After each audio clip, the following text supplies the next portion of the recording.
थकित को शांति का वचन भाई भक्त सिंह के द्वारा सितंबर 24। प्रभु ने फिर कर पतरस की ओर देखा। लूका रचित सुसमाचार 22 अध्याय का 61 पद। पतरस ने प्रभु से कहा था, मैं कभी भी तेरा इनकार नहीं करूंगा। परंतु जब परीक्षा आई तो उसने 3 बार प्रभु का इनकार किया और तीसरी बार भी शपथ खाकर शाप देने लगा कि मैं इस मनुष्य को नहीं जानता जिसके विषय में तुम बोलते हो। इसमें कोई संदेह नहीं कि पतरस के लिए वह बहुत कठिन क्षण था। हम शायद इसकी कल्पना भी नहीं कर सकते। वह उन दुष्टों से घिरा हुआ था जो प्रभु यीशु के शत्रु थे, तो अब वह डर से भर गया था। तो भी उसने पहले कहा था, मैं कभी भी तेरा इनकार नहीं करूंगा। हम में से अधिकांश लोग भी यही बात कहते हैं और फिर भी हम उसका इनकार करते हैं। कुछ लोग तो अपनी बाइबल भी साथ नहीं रखेंगे। वे कहते हैं, मेरा पड़ोसी क्या सोचेगा, मेरा अधिकारी क्या कहेगा, शायद वे कहें ये आदमी बहुत धार्मिक हो गया है। वे डरते हैं और जब वे अपने बाइबल ले जाते हैं तो वे उन्हें अपने कोट के नीचे या कहीं और छिपा देते हैं।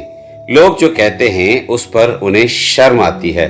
दूसरों को हमारे परमेश्वर के विषय कुछ शब्द कहने में भी शर्म आती है।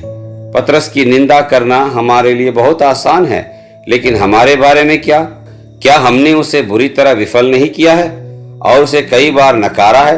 प्रभु यीशु मसीह पतरस से प्यार करते थे और उन्होंने इसे दिखाने के लिए एक मुर्गे को इस्तेमाल किया।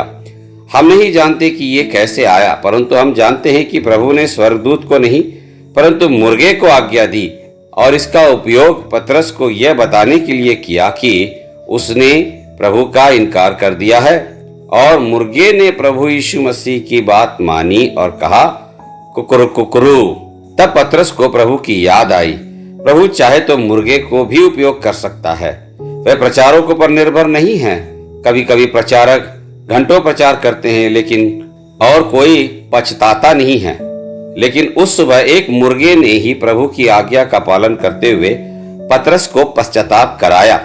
जब मुर्गे ने बांग दी, प्रभु ने फिर कर पतरस की ओर देखा। लूका 22 का 61 पद में पतरस ने भी प्रभु की ओर देखा। उसका हृदय कोमल हो गया। उसे प्रभु का वचन याद आया और वह फूट फूट कर रोने लगा।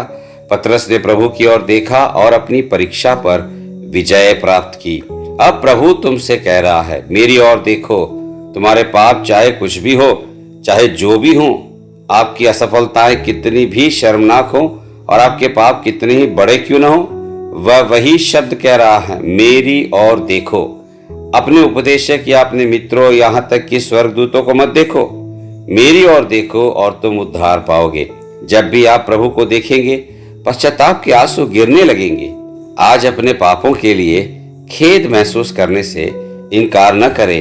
प्रभु आपको उसकी ओर देखने के लिए बुला रहा है। चाहे आपके डर, परेशानी या क्लेश कुछ भी हो, हम आपको अधिकार के साथ बताते हैं, आपके सभी कष्ट, परेशानी और परीक्षा गायब हो जाएंगे, बशर्ते आप उस व्यक्ति को देखें जो आपसे प्रेम करता है और आपके लिए मर गया था। अपने घायल हाथों और पैरों को दिखाते हुए वह कहता है, मेरी ओर देखो और देखो कि मैंने तुम्हारे लिए क्या किया है। तुम्हें क्षमा करने और तुम्हें बदलने के लिए और तुम्हारे सभी भय, कष्ट और परीक्षाओं को दूर करने के लिए मैंने कितना कष्ट उठाया है।